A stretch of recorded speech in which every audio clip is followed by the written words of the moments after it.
अमरीकी मीडिया ने दावा किया है कि ईरान आज जुमेरात को अमरीकी तजवीज़ का जवाब देगा। CNN के मुताबिक इलाकाई ज़राए ने बताया है कि तवक्को है ईरान आज जंग के खात्मे की अमरीकी तजवीज़ पर अपना जवाब सालिसों के हवाले करेगा। ईरानी वजारत ख़ारजा के तर्जुमान ने तस्दीक की थी कि तेहरान वाशिंगटन की तजवीज़ का जायज़ा ले रहा है। CNN के मुताबिक इलाकाई ज़राए ने कहा है कि दोनों फरीक जंग के खात्मे के लिए मुआहदे की जानिब बढ़ रहे हैं।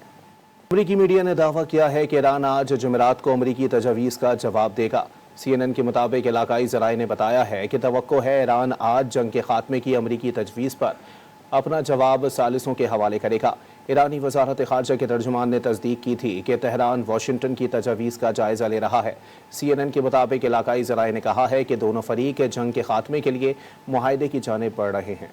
अमरीकी मीडिया ने दावा किया है कि ईरान आज जुमेरात को अमरीकी तजवीज़ का जवाब देगा। CNN के मुताबिक इलाकाई ज़राए ने बताया है कि तवक्को है ईरान आज जंग के खात्मे की अमरीकी तजवीज़ पर अपना जवाब सालिसों के हवाले करेगा। ईरानी वजारत ख़ारजा के तर्जुमान ने तस्दीक की थी कि तेहरान वाशिंगटन की तजवीज़ का जायज़ा ले रहा है। CNN के मुताबिक इलाकाई ज़राए ने कहा है कि दोनों फरीक जंग के खात्मे के लिए मुआहदे की जानिब बढ़ रहे हैं।